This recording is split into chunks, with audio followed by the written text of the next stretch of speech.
Hey, hey, hey, yes, I like it when that algo spikes. Hey, hey, hey, yes, I like it a lot. Guess what, everybody? You're a day late and algo short because this is yesterday's Algorand news. I am, of course, the real Monty Allen, and I am your crypto nerd. Guess what? I am listening in with one ear today into the ALGO governance meeting. It's going on right now, but I couldn't delay on recording this anymore. If you happen to be on Twitter, hit hashtag AlgoNews. Otherwise, you're probably on YouTube watching this later on. So we'll try and find somebody who has a replay. I know the Algorand Art official are live tweeting a bunch of information from the meeting. It should be very, very useful, and I think they got some screen grabs as well. Go check it out. Also, hey, subscribe. Do that thing where you like and share because we want to grow the community and get the news out. Let's see what the news is today. Speaking of which, so I've already told you I am in the government all hands right now. I think Massimo was just speaking. I'm going to hop back in there in just a minute after I'm done recording this. But it was all information so far that seems relatively benign. Nothing earth-shattering so far. They did talk about voting. They don't want to overload us. They're going to kind of control the flow of voting that needs to take place. But there's definitely going to be voting on projects and where to allocate the funds, all of the algos that the foundation is sitting on. So I'm looking forward to helping determine our own destiny once we put this in. And it is one algo, one vote. They did confirm that. So anyway, I'm sure there will be a lot of summaries out there, and I'm going to go back and listen in and see if there's anything earth-shattering here in just a few minutes. I already mentioned the Algorand official. They are indeed live tweeting, and they're grabbing some screenshots here so that you can kind of get a quick summary maybe later on when you watch this. Just go follow them anyway if you haven't, because they've got good information that they put out to the community. I end up just straight up retweeting a bunch of that stuff anyway. So there you go. Oh, hey, we'll follow them. All right, good to go. All right, Payscript. So this actually happened a few days ago, and I missed it. I think I actually retweeted it, and I put hashtag algonews. Sometimes I do that just because I want to be able to revisit my own tweets if I'm traveling, and I want to filter it out later on. I'll add the hashtag algonews so that I know that it's important and I want to revisit it. And Payscript is making moves here. So they are the official payment partner at the World DeFi Summit. So I think that's important because, listen, I mean, this is the DeFi Summit.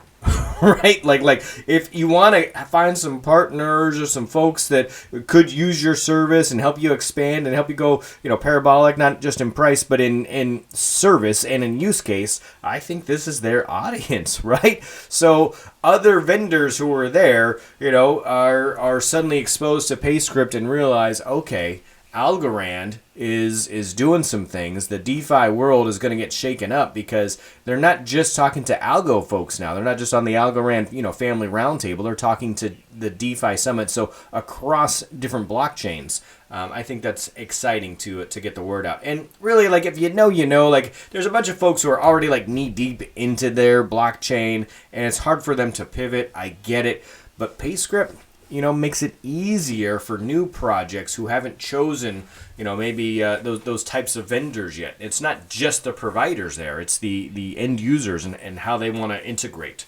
So partnerships, I think, is going to be a key way forward for Payscript. So I'm excited to see their growth. Good things happening there.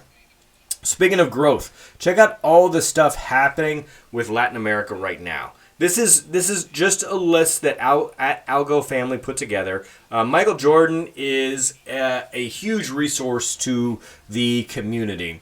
And he puts together a lot of information. He slices it, he dices it, and he puts it together in interesting ways.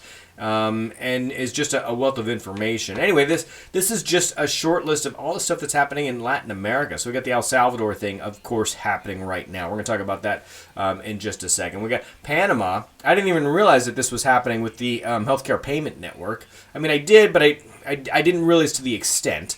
Colombia, the Vital Pass digital passport is happening. Mexico testing NFT real estate. That's cool. Brazil, we kind of knew about the Brazil stable coin kind of in the background there. Argentina, the digital peso talk is also happening. So, and remittances, of course, cross-border payments. I love that stuff as well. I think that the ability to make payments, use cases, make something a real currency, not just a storage of value. And so I am a big proponent of getting more projects like this, and projects like this are really going to drive the Algorand ecosystem. And for us, for the people who are just holding, we're not using Algorand the way it should be. We are literally, we're holding it for, I don't know, not to use as payments necessarily, unless you're buying NFTs. A lot of us are just speculating still at this point. We're holding kind of like a store of value. But in use cases like this, the more this happens, the better it is. I want to be able to, maybe someday I'll store a couple of $2 bills and say, we used to have paper money, kids. Now it's all algo. There you go. Algorand and Arrington are getting a lot of mileage out of this Illuminate the Dark Age of Blockchain paper that they wrote. And now at this point, I think, gosh, it might be a month ago. But anyway, they kind of repackaged it, revisited it yesterday. I will, of course, put the link in there. It's just a shorter version, and they've isolated this visual here, DeFi and traditional finance, and how we want to bridge that gap. And it really just goes to outline what I was just talking about. So the way forward for Algorand is through use cases and by getting businesses and traditional, finance companies on board with modifying how they do business and how they incorporate Algorand. So we're not trying to reinvent the wheel. We're just trying to let's just pivot a few, let's just go this direction a little bit. Let's just divert some of the energy that was, being spent on traditional methods to the Algorand way. And we're getting traction that way. So it's a little slower. We don't see these big pumps, but when they do come, ooh, man, it's pretty significant, right? So look, we just made the NASDAQ. So John Quast from the Motley Fool. If you don't know who the Motley Fool is, you got to go check them out. Huge financial advisor publication. They've got their fingers everywhere. But yesterday, they put out an article about why Algorand was skyrocketing. And they talk a lot about El Salvador and how Bitcoin made inroads there, and how they grabbed the headlines, but behind the scenes they talk about what else? Koi banks. So, and the fact that we didn't even actually have anything on Algorand yet. It's not in place. They're not working with it yet. They haven't migrated anything there yet. So they literally, El Salvador didn't deploy anything on the Algorand blockchain today that would cause a spike. However, there's a bunch of folks who realize that this is happening, who realize that Algorand is behind the scenes, and trading volume went up 250% in the last 24 hours. So if you're wondering, hey, what happened? Why did we spike a bunch? I also think that the tokenomics update had a significant impact there. I think that folks reevaluated it. They saw this news. They went and did some research, and the tokenomics was just one of those things that said, hey, this all of a sudden, this makes sense. This looks way more attractive than it used to. And we're gathering up steam. Speaking of gathering up steam, Aorist. So, and the NFT industry in general. Just look at all of the posts here about Aorist. So I did a quick search, right? Algorand, is the top search here. But we're also talking about, the founders, and there's just a ton of noise around it, right?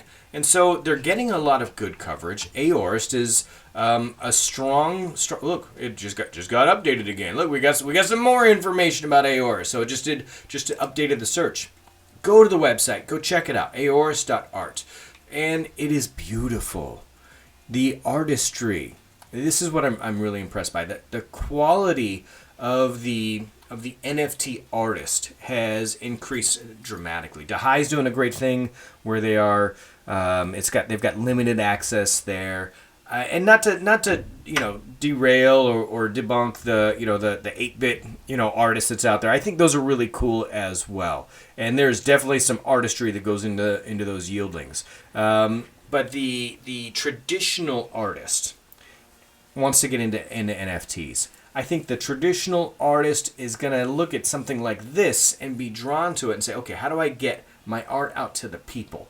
How do I get the most exposure? And so that is through a medium like this. And you can be a part of something like this as well. Take a look at Zestbloom. So Zestbloom is just about ready to go. I think that they are, they've been reaching out. They're right on the cusp of doing their thing and backing NFTs with like copyrights too.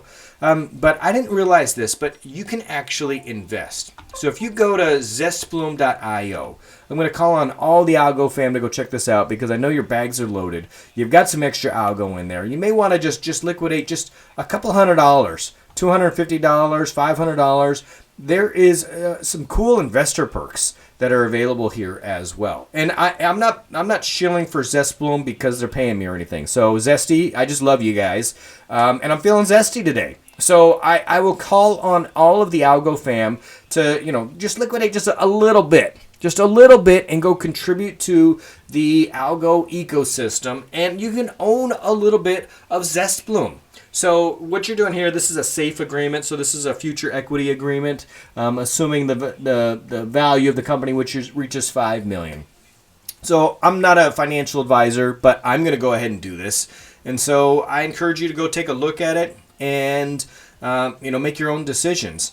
And this must only be part of their fundraising strategy, right? Because it only says 100,000. But I know that they've got over 200 now in some way, shape, or form. And this seems like a good way for the community to put your algos where your mouth is. So if you want the community to grow, if you want to be a part owner possibly of Zestbloom, let's just actually give shares. Yeah, the right to future shares in the company. So it's a unique opportunity. So I would encourage you to go check it out. All right. That's all I got. That's my 15 minutes of fame for the day. I appreciate all of you for watching consistently. And hey, let's just get the word out together. Tell your friends and family about Algo. Tell your friends and family about Zestbloom. Get some folks into the ecosystem, and we'll just have fun together, and we'll grow this thing, all right? So that's it. Crypto Nerd.